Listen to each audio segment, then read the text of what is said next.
দিনটা ছিল ৫ই বৈশাখ ১৩৬৮, অক্ষয় তৃতীয়া। আজ থেকে প্রায় ৬০ বছর আগের কথা।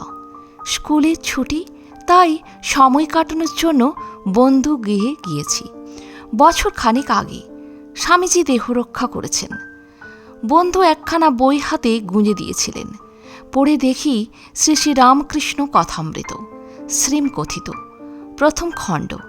এক নিঃশ্বাসে বইখানা শেষ করেই বন্ধুকে ফিরিয়ে দিয়ে বললাম, চমৎকার বই। ফিরে আসি নোয়াখালী জেলার নোয়াখোলা গ্রামে, নিজের বাড়িতে। তারপর খাই দায় বেড়ায় পড়াশুনো করি। এভাবে বেশ কিছুদিন কেটে গিয়েছে।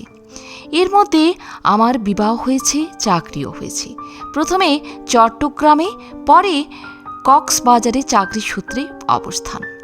দ্বিতীয় স্থানে সারা রাত জব ধ্যান করতাম, আর দিনের বেলা 10টা 5টা অফিস চলছিল। নির্জন সমুদ্রতটে, কখনো নিস্তব্ধ পাহাড়ের পাদদেশে ঘুরে বেড়াতাম।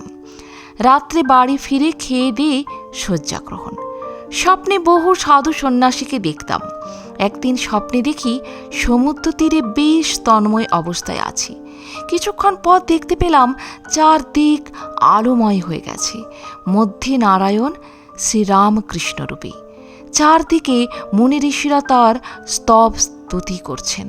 এমন সময় খেতে ডাক পড়ল, কিন্তু যাব কি করে? আমি যে আমার পা খুঁজে পাচ্ছি না। শেষে টিপে টিপে তবেই পা খুঁজে পাওয়া গেল। এরপরেও বেশ কিছুদিন কেটে গেল।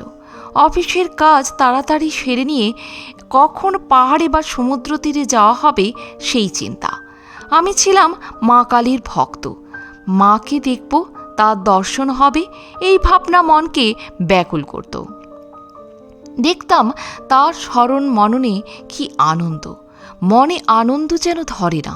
কখনো আবার চোখে নামে অবিরাম অশ্রুধারা। সে ধারা আর থামে না। কিন্তু জলে ডুবে প্রাণ আটুপাটু হলো কই? তবে তো মা দেখা দেবেন। নির্জনে ব্যাকুল হয়ে কাঁদলে তার দেখা পাওয়া যায়। তিনি দয়া করেন। তবে বুঝি আমার ব্যাকুলতা নেই। তবে বুঝি আমি কাঁদতে পারিনি। তবে বুঝি কাঁদতে শিখিনি। মনে হলো জীবন বৃথা। একদিন এলাম কলকাতায়, তারপর দক্ষিণেশ্বর হয়ে বেলুড় মঠে। মঠে দেখা হলো স্বামীজির শিষ্য মহারাজ ব্রহ্মচারী জ্ঞানীর সঙ্গে। তিনি বললেন ধ্যান করবে। আমি বললাম, হ্যাঁ মহারাজ। স্বামীজির মন্দিরের কাছে বেলতলা দেখিয়ে দিয়ে আমি সেখানে গিয়ে বসলাম। কিছুক্ষণ পরে ধ্যান করে উঠলাম। জ্ঞান মহারাজ আমাকে সঙ্গে করে বেলুড় মঠ ঘুরে দেখালেন। পরদিন সকালে আবার মঠে গিয়েছি। জ্ঞান মহারাজ বললেন, মাস্টার মশাইয়ের সঙ্গে পরিচয় আছে? বললাম, না মহারাজ।